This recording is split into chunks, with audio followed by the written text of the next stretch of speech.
সর্বপ্রথম যে কথাটা আমাদের বুঝতে হবে, আলেম উলামায়ে কেরাম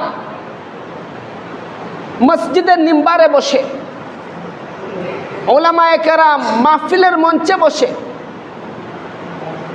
তারা একমাত্র জাতিকে নসিহত করে যাতে তারা হেদায়েতের অন্তর্ভুক্ত হয়।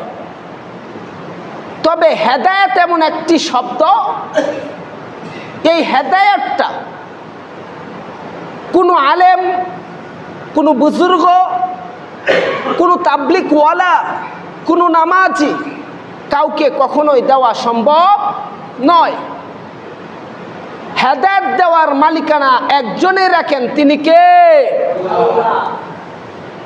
এই জন্য মেরে মোহতারাম দোস্ত, আমরা সকলেই জানি রাসূলের একজন চাচা ছিলেন যার নাম ছিলেন আবু তালেব। রাসূলকে কলিজা দিয়ে ভালোবাসত। যে কেমন কলিজা দিয়ে ভালোবাসত? রাসূলের সবচেয়ে কষ্টের দিন ছিল কয়েকটি, তোর মধ্যে এটাও একটি কষ্টের মুহূর্ত ছিল।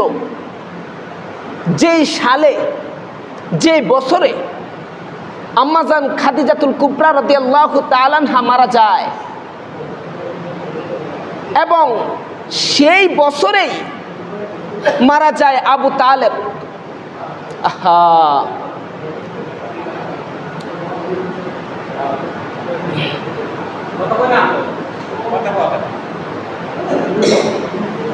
সেই বছরেই মারা যায় আবু তালেব।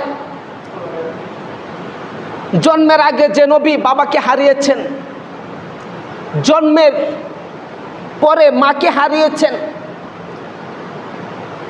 এমন একটি অসহায় নবী, কান্নায় জর্জরিত থাকতো তার চোখ প্রতিনিয়ত। কষ্টের আর্তনাদ তার ভিতরে অভাব ছিল না। এমন মুহূর্তে রাসূলের একজন দাদা ছিলেন আব্দুল মুতালিব, রাসূলকে অনেক ভালোবাসতেন, রাসূলকে সাথে নিয়ে নিয়ে ঘুরতেন। এই আবু তালেব যখন দুনিয়া থেকে বিদায় নেয়, ওই সময় আবু তালেবের আরেকটি পুত্র ছিল,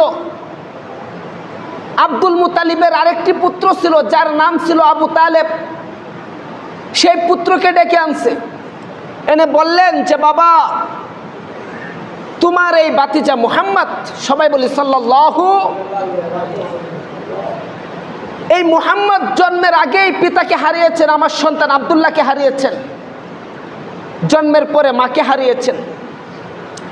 তার মতো দুঃখী আসমানের নিচে জমিনের উপরে দ্বিতীয় জন আর কেউ হতে পারে না। আমি তোমার বাবা আব্দুল মুতালিব যতদিন দুনিয়ার জমিনে ছিলাম, ব্যবসায়ী গেলে আমার নাতি মুহাম্মদকে নিয়ে যেতাম, বাজারে গেলে আমার নাতি মুহাম্মদকে নিয়ে যেতাম, মসজিদে গেলে আমার নাতি মুহাম্মদকে নিয়ে যেতাম, কোনো জায়গায় ঘুরতে গেলে, সফরে গেলে আমার নাতি মুহাম্মদকে আমি সাথে নিয়ে যেতাম। কিন্তু হয়তো আজকের পর থেকে আমার হায়াত শেষ হয়ে যাবে। আমার হায়াত যদি কখনো শেষ হয়ে যায়, সেই মুহূর্ত থেকে আমি আব্দুল মুতালিবের পক্ষ থেকে তোমার উপরে আমানত স্বরূপ দিয়া গেলাম আমার নাতি মুহাম্মদুর রাসূলুল্লাহ সাল্লাল্লাহু আলাইহি ওয়াসাল্লামকে।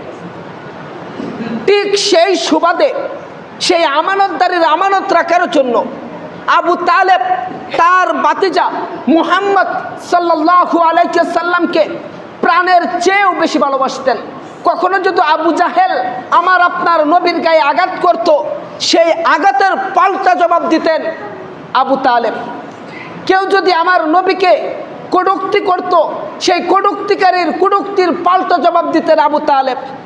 কখনো যদি আমার নবীকে কেউ রাস্তা থেকে সরিয়ে দিত, সাথে সাথে আবু তালেব যে নবীকে মুখে জড়ায় নিত।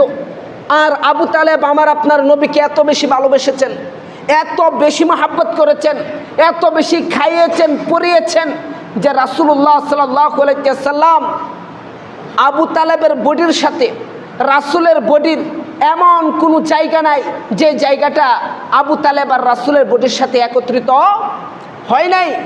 এত পরিমাণ টেক কেয়ার করেছেন আমার আপনার নবী মুহাম্মদ রাসূলুল্লাহ সাল্লাল্লাহু আলাইহি ওয়াসাল্লামকে তার চাচা আবু তালেব। আসুন এখান থেকে আমরা শিখে নেই, এই আবু তালেব যখন দুনিয়া থেকে বিদায় নেয়, রাসূলের ওই চাচা আবু তালেব যখন দুনিয়া থেকে বিদায় নেয় মৃত্যু শয্যায়, ঠিক ওই মুহূর্তে রাসূল সাল্লাল্লাহু আলাইহি ওয়াসাল্লাম আবু তালেবের একটা পাশে বসা আর অপর পাশে বসা আবু জাহেল। খুব মন দিয়ে শুনবেন, রাসূলুল্লাহ সাল্লাল্লাহু আলাইহি ওয়াসাল্লাম বারবার বলতেছেন যে চাচা, সারা জীবন আমাকে আদর করেছো, আমাকে স্নেহ করেছো, আমার বিপদে আমার পাশে দাঁড়িয়েছ, আমার আনন্দে তুমি হেসেছ, আমার চোখের অশ্রু প্রবাহিত দেখে তোমার চোখে অশ্রু প্রবাহিত হয়েছে। আমি চাই না কিয়ামতের ময়দানে আমার এই মহাব্বতের চাচা, কলিজার টুকরা চাচা কালিমা গ্রহণ করা না করার কারণে জাহান্নামের আগুনে নিক্ষিপ্ত হোক। সুতরাং ও চাচা একবার শুধু খালি পড়েন লা ইলাহা ইল্লাল্লাহ, এই কথা রাসূল বলেন। আর অপর পাশে বসে আছেন কে? মিস্টার আবু জাহেল। আবু জাহেল বলতেছে যে ভাই, শেষ মুহূর্তে যদি তুই কালিমাটা পড়িস তাহলে আমাদের বাপ দাদার মুখে চুনকালি লাগবে। শেষ মুহূর্তে যদি তুই কালিমা পড়িস লোকে বলবে যে আবু তালেব মৃত্যুর বয়ে কালিমা পড়েছে, সুতরাং কালিমা পড়ার কোনো প্রয়োজন নেই। রাসূল বারবার বলতেছেন কালিমা পড়ার জন্য। আবু জাহেল রাসূলের কথাগুলোকে খণ্ডন করতেছেন বিভিন্ন অজুহাতের মাধ্যমে, বিভিন্ন যুক্তির মাধ্যমে, বিভিন্ন প্রবচনার মাধ্যমে যুক্তি প্রয়োগ করে রাসূলের কথাগুলো খণ্ডন করেন। রাসূলকে তো আল্লাহ পাক রব্বুল আলামিন অনেক কিছু দেখায়া দিতেন, অনেক কিছুই আমার আপনার নবীকে দেখায়া দিতেন। রাসূল যখন বারবার কালিমা পড়ার নির্দেশ দিচ্ছে আর আবু জাহেল বারবার নিষেধ করছে, এই মুহূর্তে হঠাৎই রাসূলুল্লাহ সাল্লাল্লাহু আলাইহি ওয়াসাল্লাম তাকিয়ে দেখেন যে আজরাইল আলাইহিস সালাম খুব নিকটবর্তী চলে এসেছে। কিছুক্ষণের ভিতরেই চাচার জানটা কবজ করে নিয়ে যাবে। এই মুহূর্তে রাসূল বলেন কালিমা পড়ার জন্য, আবু জাহেল নিষেধ করেন। এখন তো আর এত কিছু শোনার বলার সময় নাই, কারণ আজরাইল খুব নিকটবর্তী। কিছুক্ষণের ভিতরে যদি কালিমা না পড়া দুনিয়া থেকে বিদায় নেয় তাহলে আমার সম্মানিত চাচা, আমার সঙ্গী চাচা কোথায় যাবে? জাহান্নামে যাবে। রাসূল তো চাইবে না কেউ জাহান্নামে যাক। আবু জাহেল বারবার বুঝাচ্ছে, রাসূল যখন বুঝিয়ে পারতেছে না, আবু তালেবের মাঝখানে মন মানসিকতা পড়ে আছে, পায়ের কোনো পর্যন্ত আজরাইল আলাইহিস সালাম চলে এসেছে।